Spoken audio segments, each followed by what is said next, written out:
నాయుడు గారు మనం మరి చెప్పిన మాటలు అబద్ధాలు ఆడి మనమలనే ఎవరన్నా అడిగితే దీని నాలుక మరి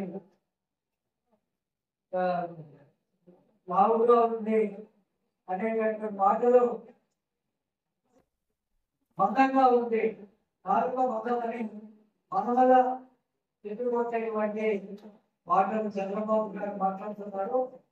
అంటే మనం ఎవరిని కూడా బెదిరించడం, ఎవరు కూడా ప్రశ్నించకూడదు అనేటువంటి విషయం ఈనాడు మరి చంద్రబాబు నాయుడు వాళ్ళ పార్టీ నాయకులు కానీ ఏ విధంగా మన వల్ల భయభ్రాంతులు చేస్తున్నారో చూస్తున్నాం. పోలీసుల సహాయంతో పార్టీ నాయకులతో ఎలాంటి ఇబ్బందులు పెడుతున్నారో మనం అందరం చూస్తున్నాం. నిన్న హైదరాబాద్లో శ్రీకాంత్ రెడ్డి గారు కేవలం ఆయన ఈ పార్టీకి ఒక కార్యక్రమంలో చురుగ్గా పాల్గొన్నారనేటువంటి కోపంతో ఆయన ఇంటిని కోల్చివేయడం జరిగింది.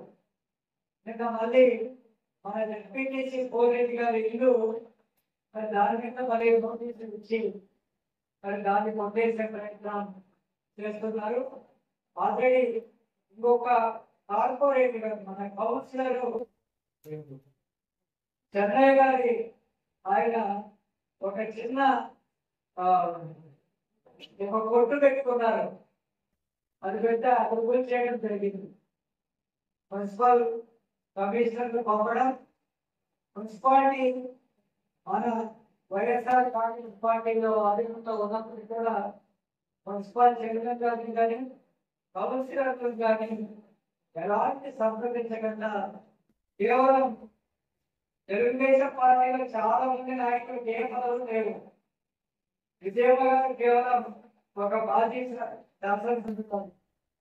వారి కుమారుడు బ్రిటిష్ రెడ్డి గారికి మరి చిన్న పదవి కూడా లేదు. ఆయన ఒక కౌన్సిలర్ కూడా కాదు. ఆయన అయినప్పటికీ కూడా అన్ని ఆయన ఆదేశాలతో ఎవరి మీదికైనా కూడా అనేక ఈ కార్యక్రమాలు జరుగుతున్నాయి.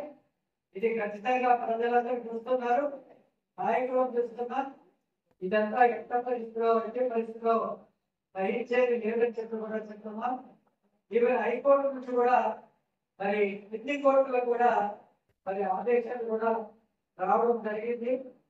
ఎవరైనా ఏ పోలీస్ అధికారి సిఐ గాని ఎస్ఐ గాని కేసు పెట్టాలి అంటే డిఎస్పీ గారి అనుమతి తీసుకొని 15 రోజుల తర్వాత ఆయన అంగీకారంతోనే కేసు పెట్టాలి. ఎవరి కూడా రిమాండ్ లేదు అని చెప్పి మ్యాజిస్ట్రేట్ కూడా హైకోర్టు ఆదేశాలు ఇచ్చినటువంటి విషయం మనం చూసాం. కాబట్టి మనం ఎవరు కూడా భయపడాల్సినటువంటి అవసరం లేదు. ధైర్యంగా ఎదుర్కొందాం. మన నాయకుడు మరి జగన్మోహన్ రెడ్డి గారు ఏ విధంగా ఆయన కూడా ఎలాంటి ఇబ్బందులు పెడుతున్నారో ఆయన ఎక్కడికైనా మరి పర్యటన చేస్తే ఆ పర్యటనకు ఆయన హెలికాప్టర్ దిగడానికి కూడా అనుమతి లేకుండా ఆ విధంగా ఎంత కర్కశంగా మరి కూటమి ప్రభుత్వం ఎంతో మనందరం చేస్తున్నాం. ప్రభుత్వాలు ఇప్పుడు అవసరం కాదు. ఇలాంటి ప్రభుత్వాలు ఖచ్చితంగా కూలిపోవడం అనేది అది జరుగుతుంది. కాబట్టి మనం ఓపిక ఉండాలి. మన ఈనాడు మన భద్రత నిలుపుకోవడంలో మనమందరం కూడా చాలా మరి కార్యకర్తలందరం కూడా చాలా ధైర్యంగా అందరూ ఎదుర్కోవడానికి మనందరం కూడా సందర్భంగా ఉన్నాం. కాబట్టి మీ వెంట మేముండి నేను గౌరవ శాసనసభ్యురాలు అదేవిధంగా మన జిల్లా అధ్యక్షులు మనకు అన్ని విధాలుగా చేదోడుగా ధైర్యంగా ఉండడానికి నేను తోడుగా ఉంటామని ఈ సందర్భంగా తెలియజేస్తూ